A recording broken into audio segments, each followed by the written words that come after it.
Olá, minha gente, boa tarde. Mais uma live, são 16 horas, neste 15 de setembro de 2020. E hoje a gente recebe para conversar sobre um tema super atual o presidente do Sindicato dos Servidores do Detran, no estado de Pernambuco, Alexandre Bulhões. Convidamos você para participar da nossa live. Maria, seja bem-vinda. Todos vocês que vão entrando aqui agora, Ricardo Capoeira, seja bem-vindo, meu querido. Lucilândia, seja bem-vinda. Qual será o destino do concurso público? Minha querida Val, boa tarde, boa tarde. Olha, é muito importante esse debate hoje, viu? Como é que vai se estruturar daqui por diante o serviço público no Brasil? Então eu estou aguardando aqui a entrada na sala do presidente do Sindicato dos Servidores do Detran, no estado de Pernambuco, o companheiro Alexandre Bulhões. Eu vou aproveitar agora, além de pedir para vocês convidar outras pessoas através desse foguetezinho aí, né? Boa tarde. Apertem o coraçãozinho. Bulhões já está aparecendo aqui, tá? Vamos chamá-lo para conversar. 15 de setembro de 2020. Grande Alexandre Bulhões, boa tarde. Ô, meu amigo, boa tarde, como vai? Tudo bem? Uma satisfação estar com você. Estamos aí na luta, né? Nessa resistência, enfrentando a pandemia e todas essas dificuldades que se transformou o país. É verdade, Alexandre, é verdade. Inclusive, em todas as nossas lives, a gente abre prestando solidariedade às famílias vítimas de Covid no Brasil. E hoje, o dado mais atualizado é de que nós já estamos em mais de 132 mil óbitos. Mais de 130 mil pessoas perderam a vida por Covid-19. E muita gente fica chocada, Alexandre, quando eu trago os dados do Vietnã, que é um país com quase 100 milhões de habitantes e com apenas 35 óbitos. E aí? Pois é, porque aqui a população do Brasil não importa, né, Luiz? Porque não é só no enfrentamento à pandemia, né? Porque aqui chegou depois, veio da China, andou toda a Europa. Quando chegou aqui, você já tinha todo um conhecimento para você frear isso. E, na verdade, foi negligenciado, foi motivo de deboche por parte do presidente, entendeu? Inclusive, eu lembro as entrevistas ainda quando o Mandetta dizia: não precisa usar máscara, que vai faltar máscara, quer dizer, é só para quem está no hospital. E presenciei muita gente que eu conhecia que chegava às emergências com os sintomas e mandavam para casa e dizia: se piorar, volte e tome a comprar respirador e montar hospital de campanha, entendeu? E ficou voltado mais uma ação para a morte, né? Para você tirar da morte, tirar da coma. Então, hoje está aí e continua, entendeu? Continua, porque a opção foi imunidade de rebanho, e que a gente ainda não atingiu, e vamos conviver com isso por muito tempo, porque o descaso e o desprezo pela população é muito grande, e isso não é só do governo federal, isso se prolifera por vários governos estaduais, por vários governos municipais, entendeu? Então, isso que a gente até associando ao tipo de reforma que é tema do assunto que a gente faz, faz parte do histórico, né, das elites desse país que castram e que se apoderam do Estado e que quer o povo ainda, né, como escravo. É isso aí, Alexandre. Olha, aproveitando, já que a gente está no começo ainda, eu peço a todas as pessoas que entraram, aí no rodapézinho aí do seu Instagram, pode vir puxar para cá à esquerda, tem uma setinha, como se fosse um foguete, você manda aí e vai convidando outros amigos, outras pessoas para a gente conversar. Dá um like no coraçãozinho. Professor Raul Manhã de Castro, lá de Lyon, da França. temos gente de Escada, temos gente aqui do Cabo Santo Agostinho, já entrando na nossa live. E nós estamos conversando com o presidente do Sindicato dos Servidores do Detran, no estado de Pernambuco, o companheiro Alexandre Bulhões. Já fizemos uma introdução falando sobre a Covid, os casos de Covid-19 no Brasil, já prestamos a nossa solidariedade, e agora eu faço a primeira provocação para você, Alexandre. Olha, nós fizemos reforma trabalhista e os empregos não apareceram. Isso foi no governo Temer. A promessa era de se gerar milhares de empregos. Os empregos evaporaram. Antes da Covid, antes da pandemia. Depois, reforma da Previdência. A ideia era economizar 1 trilhão, 1 bilhão, aliás, 1 bilhão, e com esse dinheiro aí, investir, né, no país, no crescimento, no desenvolvimento.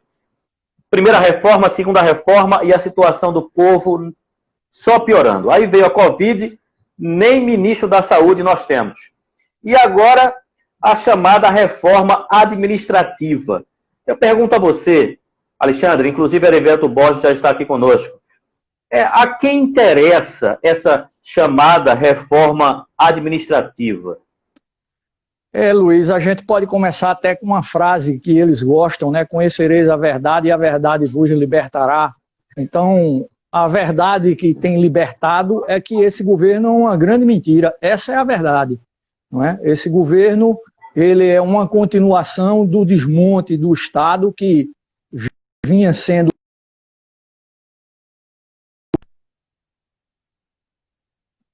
democrático de uma presidenta eleita, né, Dilma, que até hoje você não comprovou nenhum crime, nenhum furto, nenhum roubo para imputar ela. O motivo da pedalada hoje, a pedalada é até lei.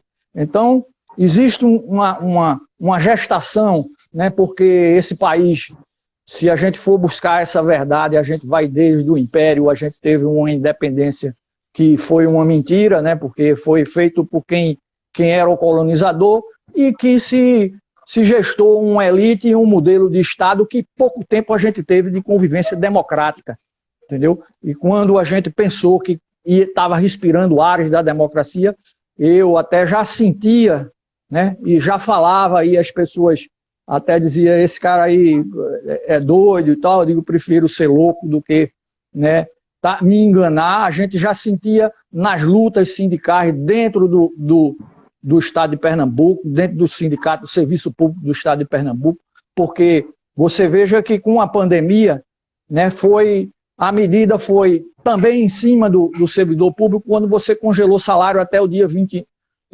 até o ano 2021 de dezembro. Nós, os servidores públicos do Estado de Pernambuco, estamos com um salário congelado há 5 anos, entendeu? Há 5 anos sem repor a inflação. Quer dizer, redução de salário. Então, se a gente for entender a verdade, entendeu? A verdade é que existe esse desmonte do Estado, e esse desmonte ele é consequência de uma crise, né, de capitalismo e de emprego, e daquela questão do trabalho vivo e do trabalho morto que foi desenvolvido por Marx. E hoje você tem o trabalho morto, né, que vai comandar e substituir o trabalho vivo que a gente não vai mais ter, que é a revolução do 5G, que são as máquinas que vão gerir as máquinas. E, para isso, a gente precisa se preocupar, né?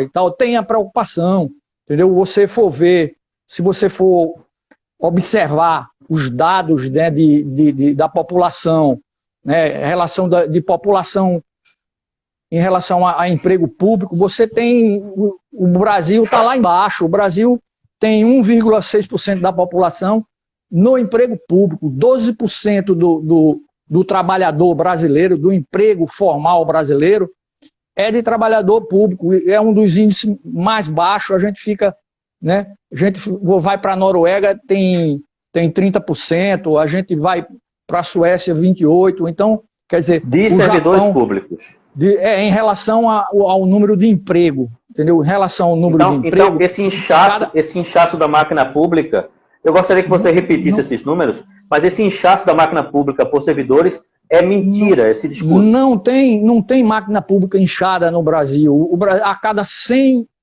empregos, 100 empregos brasileiros de carteira assinada, empregos formais, né, 12 são empregos públicos. Entendeu? Se você for para um país, Noruega, Dinamarca, for para os Estados Unidos, 15% é emprego público. E em algumas regiões chega a 25%, porque tem diferença de região, como a gente tem diferença de região também. Então você vem com uma reforma, entendeu? Em cima de mentira, dizendo que o servidor público tem 2 férias por ano e que vai acabar. Quem tem 2 férias por ano? Entendeu? Não existe empregado público com 2 férias. Eles sabem onde estão as 2 férias por ano. Eles sabem onde estão só 2 meses de trabalho por ano, né, e o resto só negócios e negociatas para expropriar, né, vender o país, porque estão vendendo, enquanto a gente está nessa crise.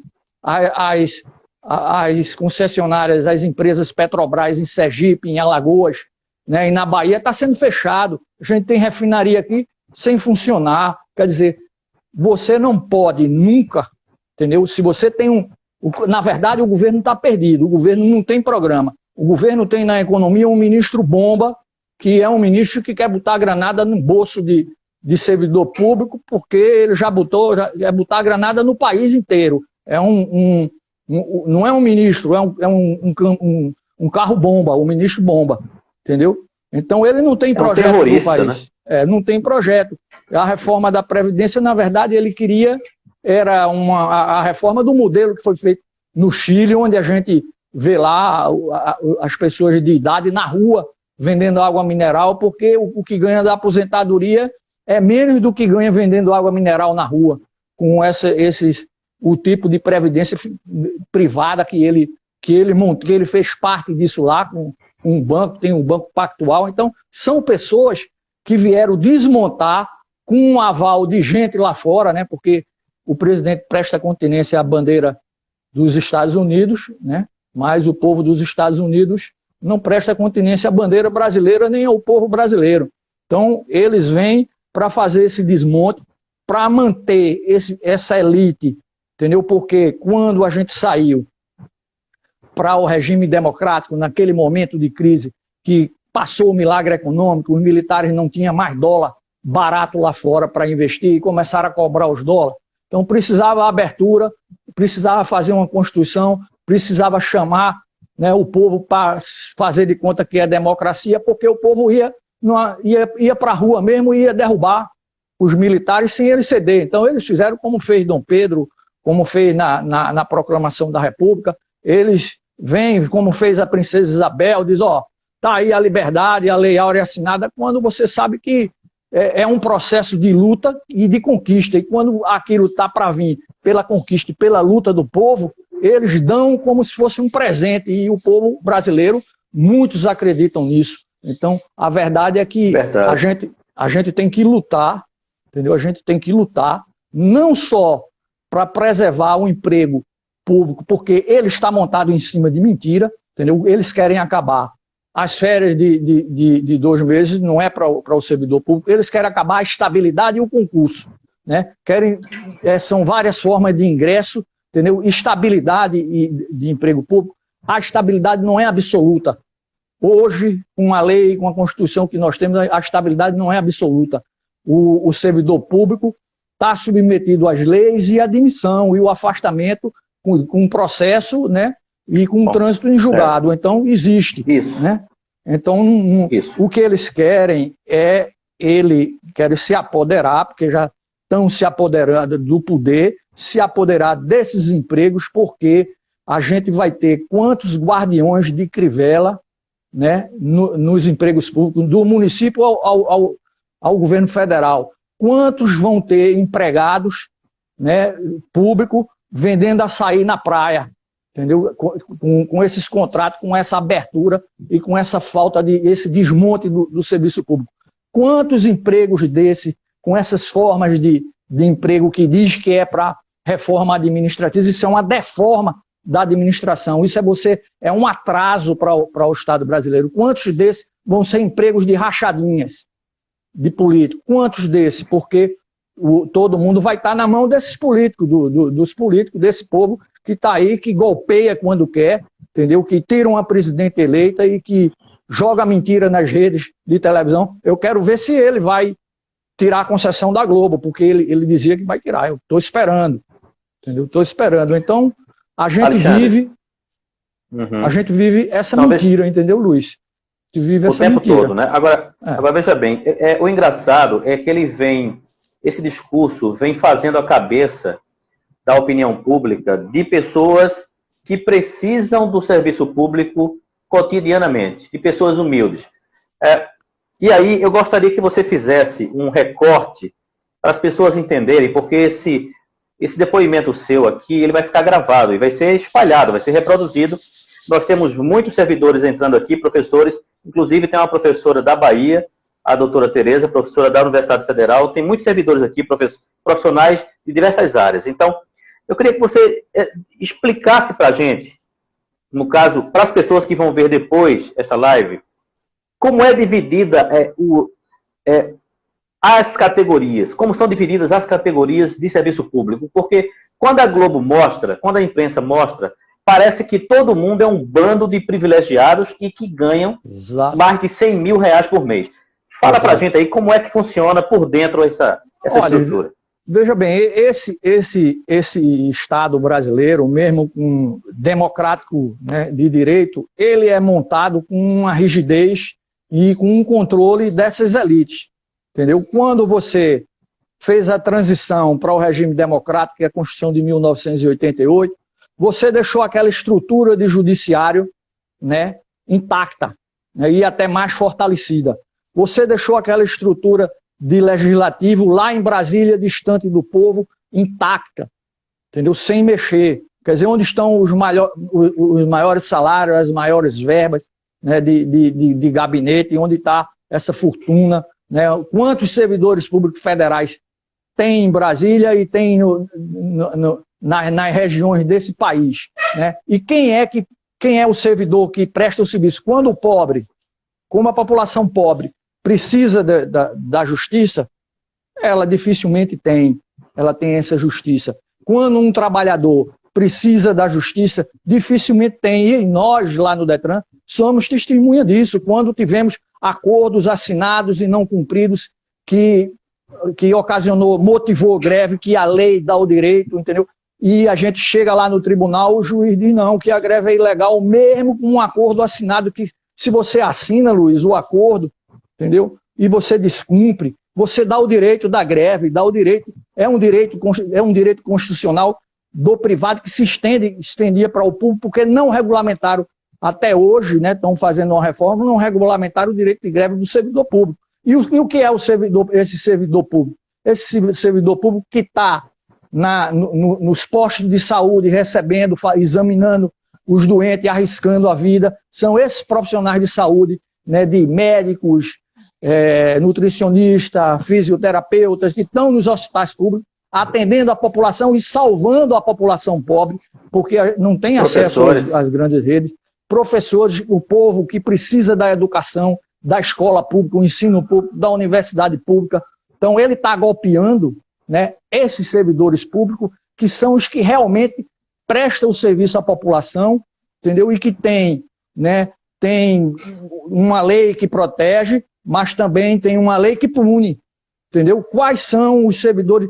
Você vai para os estados do Sudeste, do Sul, do Centro-Oeste, entendeu? A quantidade de servidor público e o interesse pelo serviço público lá é menor do que nas populações do Nordeste e do Norte, porque onde você tem mais pujança na economia, uma economia mais dinâmica, né, o setor privado absorve. Agora, se você tem um setor privado que, como você disse, que já fez uma reforma trabalhista para gerar os empregos que não vieram, que fez uma reforma da Previdência para gerar os empregos que não vieram, e agora você vem golpear o serviço público que presta à população pobre, que aí fica o presidente ele agora, não é mais só a verdade, é de tirar de pobre para dar o paupérrimo. Ele está tirando do povo brasileiro, da população inteira, está tirando da pátria, do suor da pátria, junto com aqueles que apoiam ele lá no Congresso Nacional, a quem ele se alia, entendeu? Que aí entra o Rodrigo Maia, entra o Centrão, entra esse Congresso longe do povo, e também a gente aí diz, não fala do judiciário porque eles atacam o judiciário, não. Eles ameaçam o judiciário quando o judiciário ameaçam tornar eles iguais diante da lei, né? Porque eles não são iguais diante da lei. Então, quando eles falam do judiciário, mas o judiciário é o mesmo judiciário que diz que no artigo 37 da Constituição do Brasil dá o direito de você ter a reposição inflacionária do salário do servidor público. Ele diz que aquilo não precisa ser cumprido, entendeu? Aí vem, congela salário, não cumpre isso, quando você, lá no governo de Fernando Henrique, já vinha desmontando o serviço público e atacando o servidor público com a privataria, entendeu? E a lei de responsabilidade fiscal, já limita o orçamento que é gasto com o servidor público. Há 5 anos Pernambuco está sem reajuste do serviço público do Estado, porque está no limite da responsabilidade fiscal. Então o servidor público não tem custo. Mas não de todos os servidores, né? O pessoal do judiciário tem uns penduricalhos, né? Umas gratificações, né? Não, o judiciário ele tem na Constituição esses setores que protegem eles, os que fazem a lei e os que julgam a lei são protegidos. Eles têm uma verba deles, 6% do PIB é destinado para o orçamento deles e eles têm o reajuste. E você viu que teve um escândalo o ano passado que teve juiz, desembargador que ganhou milhões, né, no mês, referente a férias não tiradas e não sei o que foi férias. Quer dizer, aquele escândalo que teve. E quando que nós recebemos férias, que quantos servidores perdem férias, quantos servidores perdem hora extra, quantos servidores perdem o reajuste do salário, entendeu? Então não tem.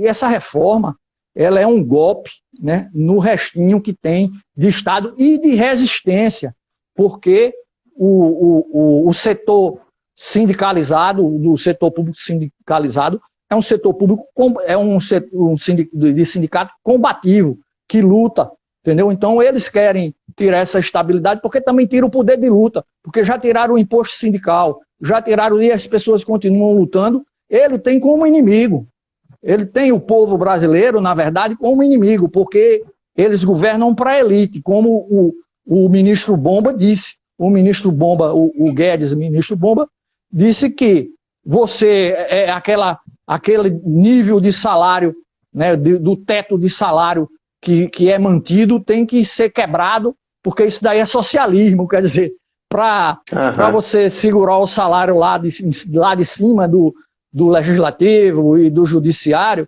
você manter uma equiparação e um teto, é socialismo, mas você acabar a estabilidade do servidor público, congelar o salário do servidor público, não repor, isso daí é o quê?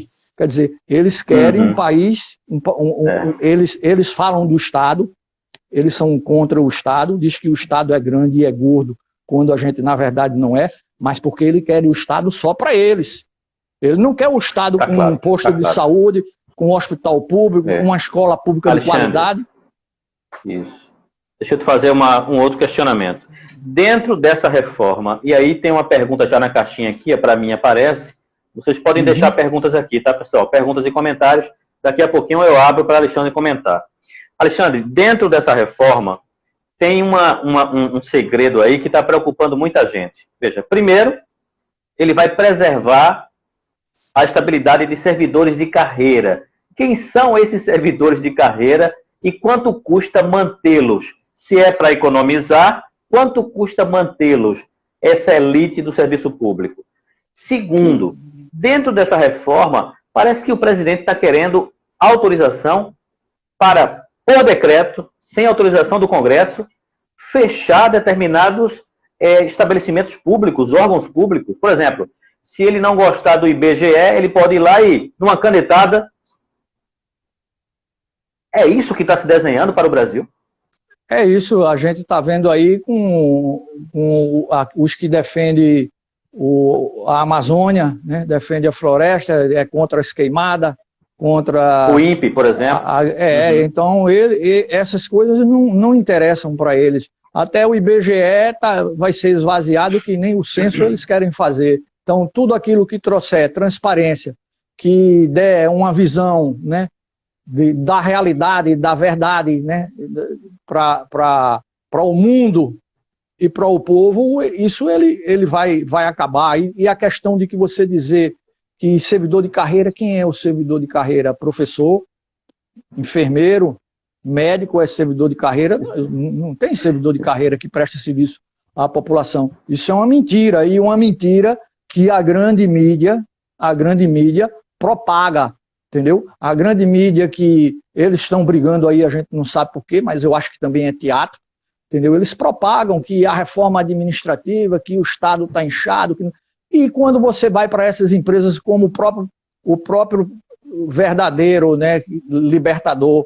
né, falava nas campanhas dele, aqueles gordos salários de jornalistas da imprensa, de redatores, de chefes da imprensa da Rede Globo, que ele disse que burlava o imposto de renda, e a gente viu isso, ele falando, né, era subfaturado, então ele não declarava, né, era uma coisa por fora, era PJ, os PJ, né, as pessoas jurídicas, para camuflar e para esconder. Quer dizer, existe o que é o poder de controle da população, que é a grande mídia, entendeu? Que a gente fura com um espaço desse seu, Luiz, a gente consegue furar, a gente consegue ir quebrando, entendeu?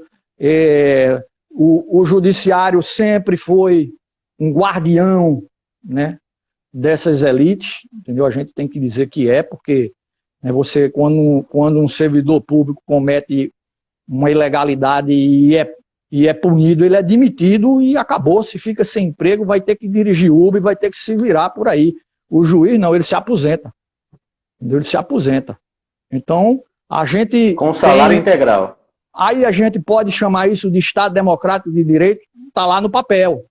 Entendeu? E quando é para nos julgar, quando é para nos dar o direito, nem advogado, nem as custas a gente pode pagar de processo, entendeu? Nem as multas que eles imputam, né, aos sindicatos quando vai com processo de luta, se pode pagar. Quer dizer, isso daí é a verdade que tem que libertar. O povo brasileiro e o servidor público tem que abrir o olho. Tem que abrir o olho para isso. Isso.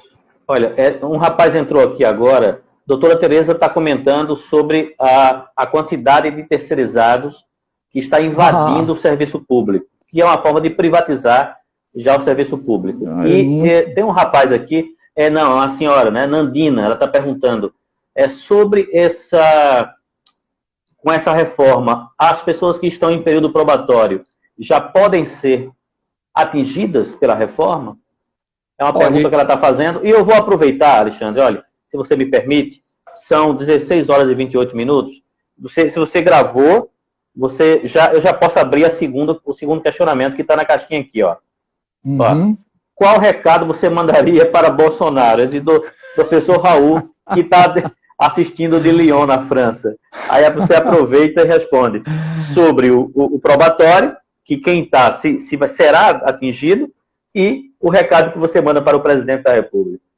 Ora, Luiz, veja só, a questão do probatório, ele hoje diz que isso vai ser para quem os futuros servidores públicos, né? E os futuros servidores públicos nem probatório vai ter, porque a forma de contratação é outra e não tem estabilidade, entendeu? Então, mas é uma forma de você quebrar. Eles vão entrar com isso e depois até hoje quem tem estabilidade amanhã também não vai ter, porque se isso passar, eles vão passar o resto, eles vão avançar com isso, porque assim era nos governos militares, né? Eles indicavam a função pública e os concursos, quando tinha, era interno e a prova antes vazava para quem se queria. Era desse jeito, entendeu? Eu sei que era desse jeito. E você não podia nem pedir revisão de nada, porque senão você ia preso como subversivo, entendeu? E as terceirizações, né? O interessante, que foi bem lembrado por ela, né? Porque isso a gente já discutiu e já debateu, né? Quando o governo de Fernando Henrique aprovou a lei de responsabilidade fiscal, ele abriu a porta para essas terceirizações, porque quando você vai buscar, né, quem são os sócios, quem está por trás dessas empresas, grandes empresas terceirizadas, geralmente ela tem ligação com esses políticos, com os financiamentos de campanha, que verba de partido é uma coisa que veio agora, mas que isso já vem desde Juscelino, muito antes. As empresas que bancavam, que são as empresas ainda que bancam, essas verbas que vêm aí para o partido é a gorjeta deles, né?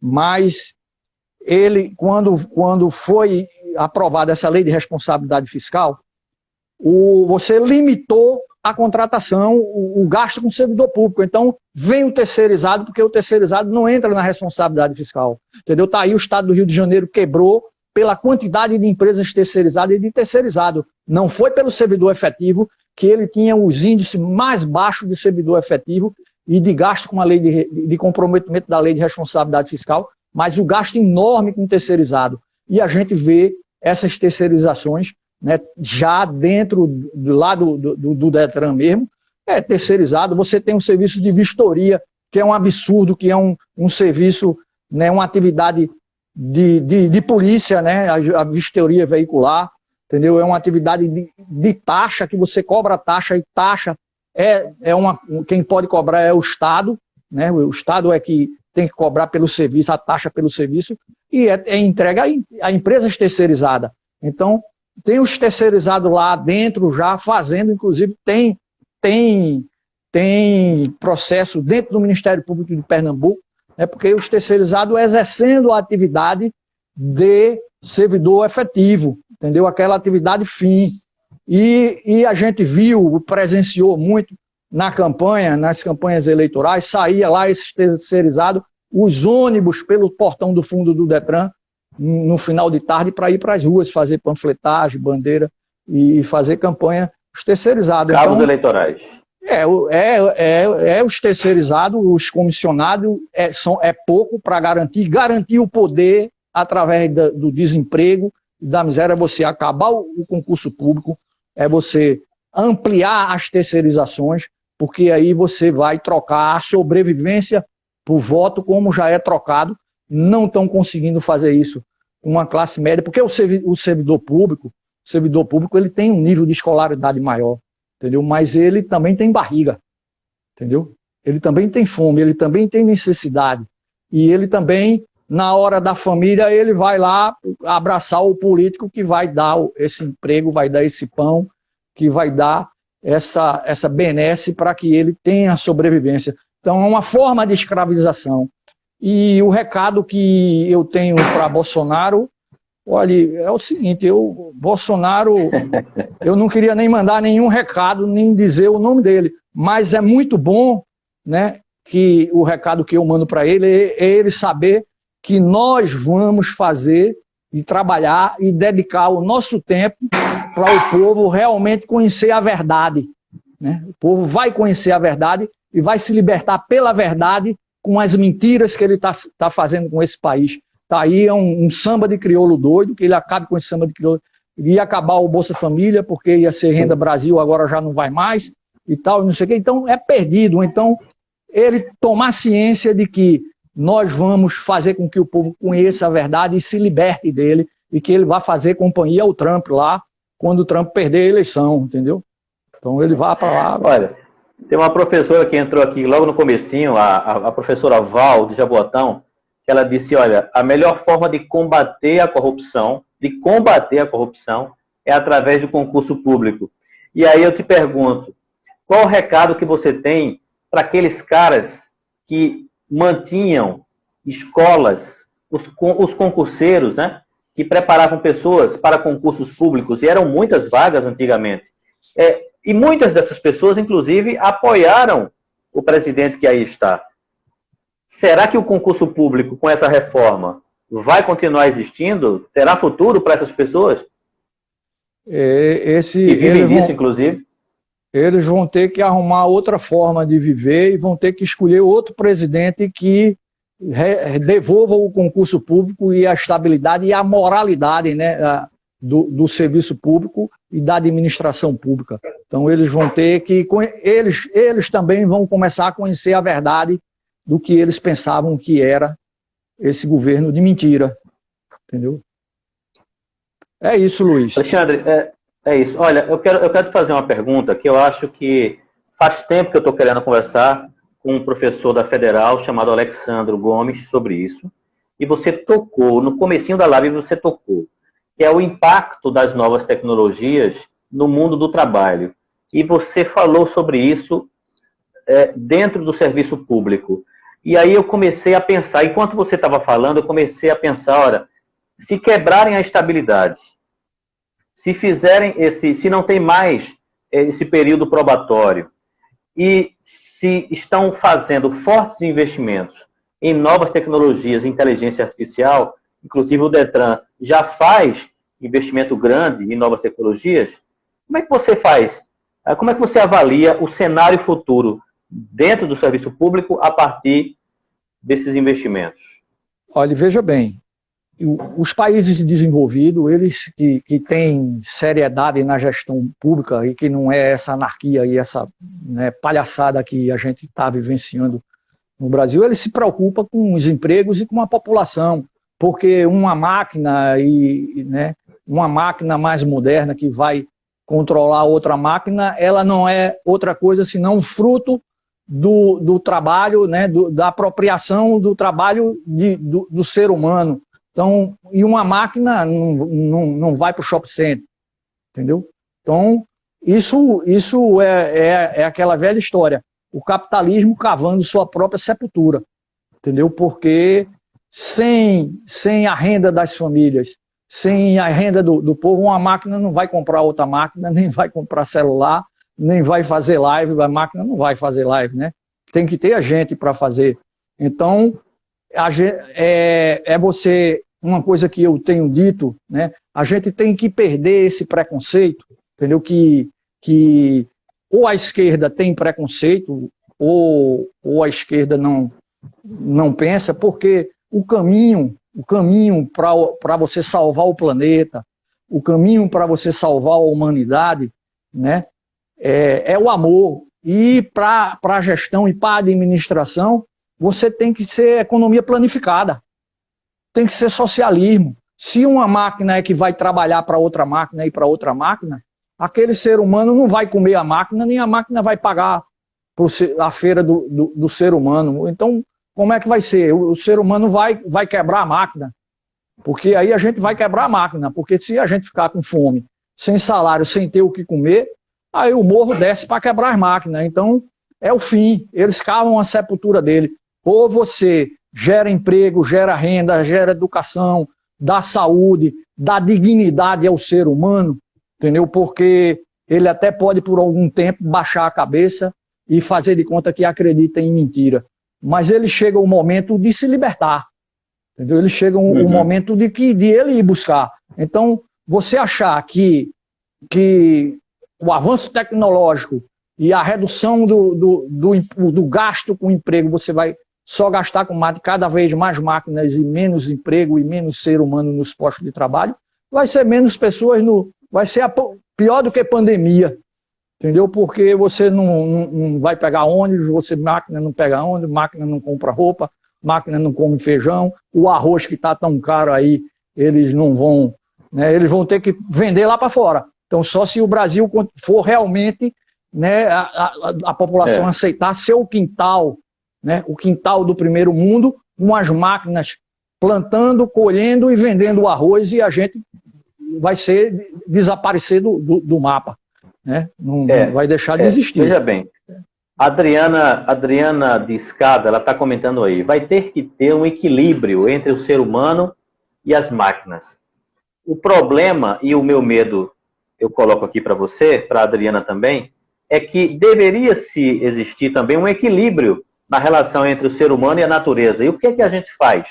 O que é que o capitalismo brasileiro está fazendo com o Pantanal, com a Amazônia, com os povos indígenas? Então, se o capitalismo brasileiro tem à sua disposição novas tecnologias e ele quebra a estabilidade do servidor futuro e ele pode substituir essa mão de obra, o que é que a gente acha que vai acontecer? Aliás, já está acontecendo. O setor bancário, por exemplo, o setor bancário, e eu não estou falando do setor privado, eu estou falando do Banco do Brasil, eu estou falando da Caixa Econômica Federal, Banco do Nordeste, são bancos públicos. O que tem de gente sendo substituída por aplicativos nesse setor, é um dos mais impactados da economia. Não é por outro motivo que você vê o crescimento do subemprego, né? Do Uber, dos mototaxistas, entendeu? É consequência dessas máquinas, entendeu? Só que o Uber, o mototaxista e o ser humano pensa, né? E aqueles que estão fazendo essa destruição vão sofrer as sequelas dessa destruição, porque está aí essas doenças, esses vírus, o ar poluído, a água que a gente precisa para sobreviver, entendeu? Então, se você não vai ter esse equilíbrio, alguém vai chegar aqui um dia e fazer uma intervenção, porque vai chegar os navios aí e deixar esses tupiniquim que estão aí no poder fazendo de conta que governa, fora do poder, entendeu? Fora do poder. E vão tomar conta do que é nosso, porque o que eles estão trabalhando é para isso, porque eles acham que vão ter uma gorda conta bancária na Suíça e eles vêm para cá depois recuperar a floresta, recuperar os rios, entendeu? A flora, a fauna, entendeu? Eu acho que eles pensam isso porque eu inclusive, já escutei de setores dele anos atrás que ele dizia, olha, e a questão da miséria, da pobreza, né, isso daí não tem jeito, o pobre e miserável vai morrer mesmo e tem que morrer, a gente não tem o que fazer, a gente tem que cada um pensar em si, pensa em você, esse é o pensamento deles, mas ninguém vive só, e você pensa em si quando você está na sua casa, né, quando você está sozinho, mas você nunca está sozinho, você vive uma sociedade, toda a produção é social, entendeu? A gente tem que ter essa consciência, toda a produção é social, você um desperdício que você faz de água ou um desperdício que você faz num supermercado, um furto, aquilo entra no custo, aquilo entra no preço, aquilo a sociedade paga, tudo é interligado, entendeu? Tudo é interligado, o mundo está muito globalizado, muito interligado, e a gente precisa ter consciência disso, ter a consciência da grandeza que é esse país, as riquezas naturais, entendeu? As riquezas minerais que é esse país, a riqueza que é esse povo brasileiro, a inteligência que é esse povo brasileiro, que está aí em submoradias, entendeu? Está aí sem poder comprar o remédio da doença, está aí sem ter uma cama para dormir. Então, a gente está perdendo inteligências, a gente está perdendo seres humanos valiosíssimos, entendeu? Pelo desprezo e por uma elite que há anos séculos, vem fazendo isso. Mas enquanto a gente tiver esse espaço e o espaço que tiver, e tiver vida e tiver tempo, a gente vai estar dizendo às pessoas, entendeu? Porque esse é o trabalho do ser humano, a gente aprende não para ensinar e para transformar. Isso. E a gente vai transformar isso e não vai ficar. Eu acredito.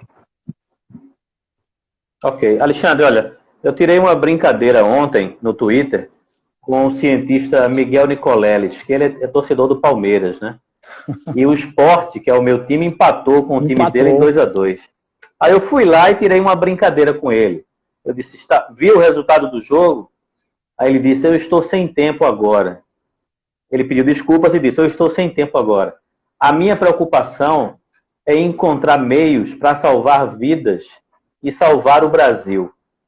E aí eu te pergunto, você acha que o movimento sindical brasileiro, dentro desse sistema de globalização, deve dialogar com os sindicatos de outros países?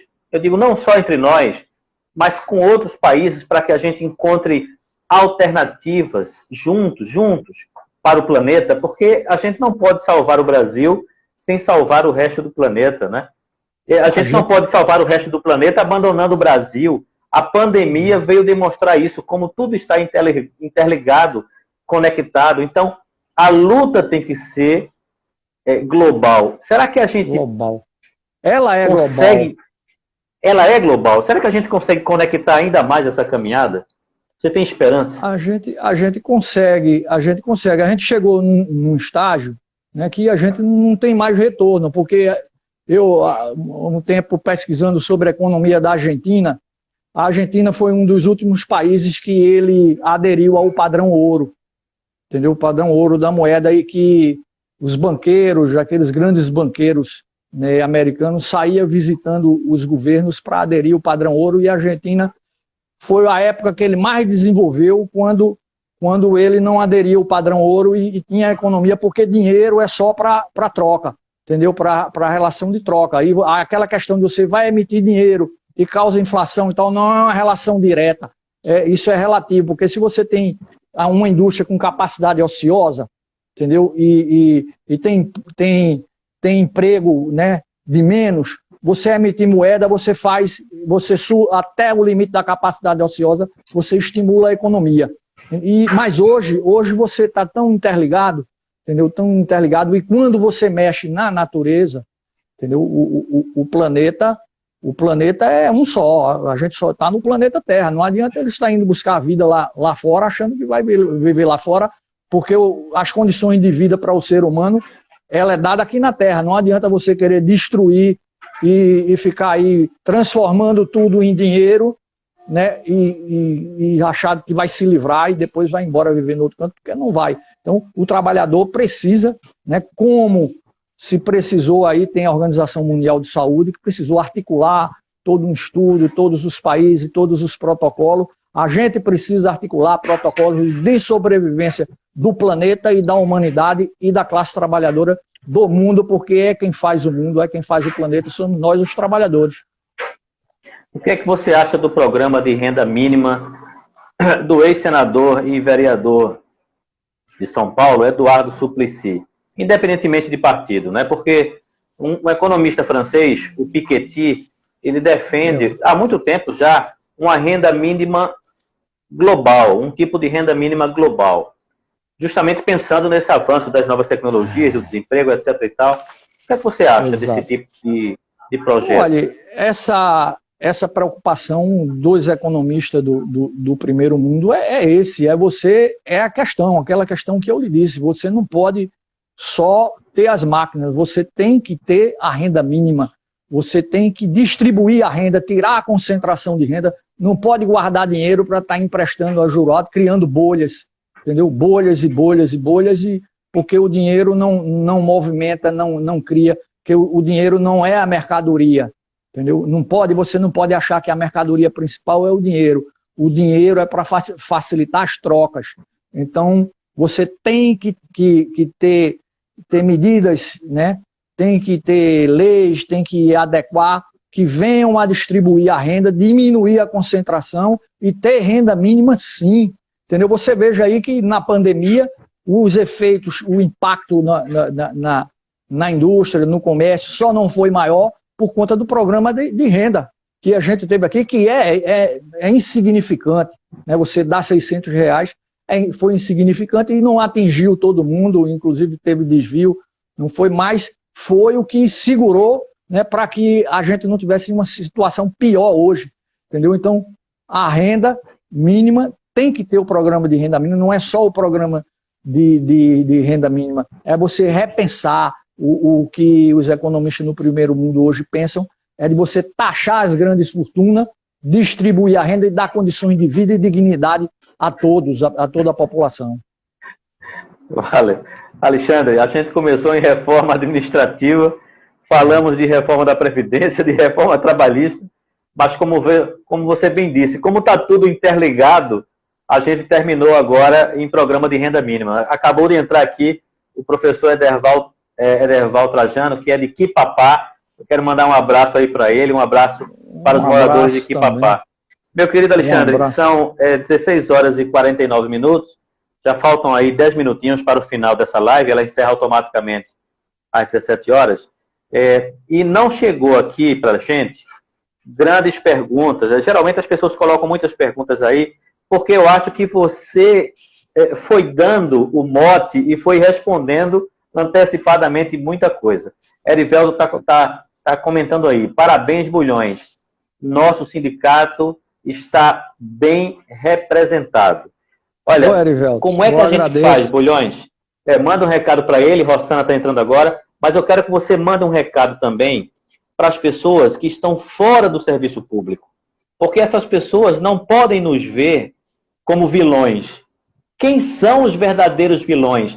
Eu acho que é esse o recado, numa linguagem simples, numa linguagem fácil, para as pessoas entenderem quem são os verdadeiros vilões ou antipatriotas desse país.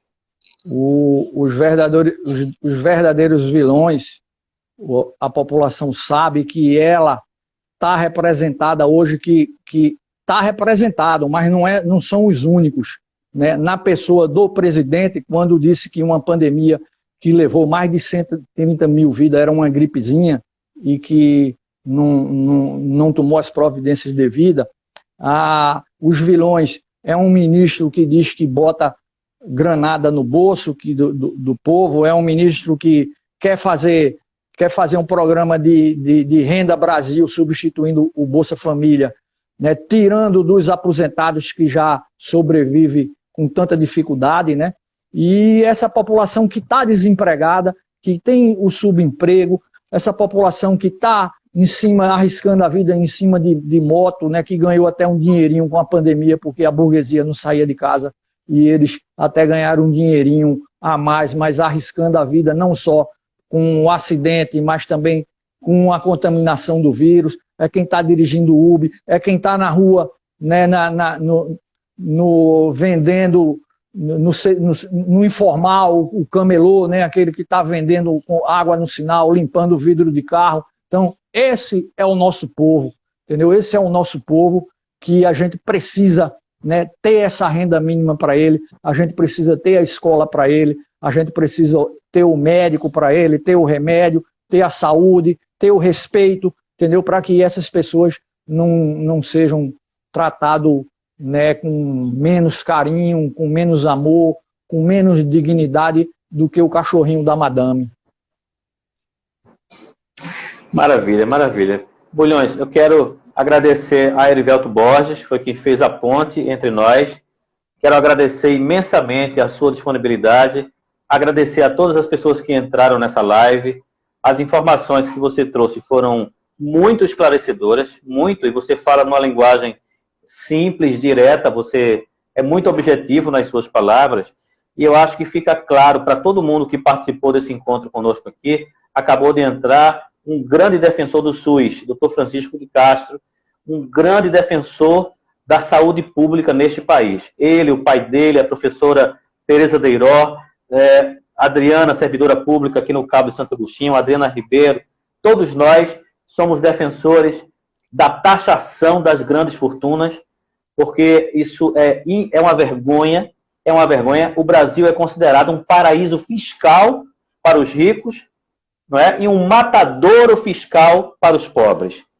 A gente trabalha mais, paga mais impostos e tem menos acesso aos benefícios. Então, meu querido, eu quero desejar para você muita saúde, muita força, dizer que esse canal, apesar de ser simples, mas ele está à disposição da luta dos servidores do Detran, tá? Dos servidores públicos em geral, e vamos continuar conversando, furando a bolha, conversando cada vez mais, levando a nossa mensagem para as pessoas. Luiz, é uma grande satisfação estar com você, com os amigos lá de Quipapai, e o que está lá na França perguntando o recado para Bolsonaro. Isso daí e esse espaço nos fortalece, entendeu? E mostra que a gente não está só, a gente está unindo num espaço desse pessoas no mundo inteiro, entendeu? Então é muito prazeroso. Eu agradeço muito a Herivelto, que foi quem fez esse canal, entendeu? E a todos esses que estão aqui nos ouvindo, que a gente, né, comece a dizer a verdade, que é a mentira que vem a ser esse governo, para que a gente não tenha, né, o projeto dele de destruição, não só dos empregos privados, como dos empregos públicos, porque ele está destruindo os privados, as condições, a dignidade do trabalhador privado também está sendo, né, abatida, né? Eles querem acabar com FGTS, eles querem acabar com férias, eles querem acabar com descanso remunerado. Então, a gente está unido, e esse espaço aqui que me foi dado nos fortalece, entendeu? E dá mais força para a gente ir adiante e continuar perseverando e resistindo, porque a gente acredita que com a luta a gente conquista, a gente vai ter conquista. É não entregar o jogo, continuar lutando e continuar jogando os dados. Amanhã vai ser outro dia. Meu amigo, um forte abraço, saúde, paz. Abraço.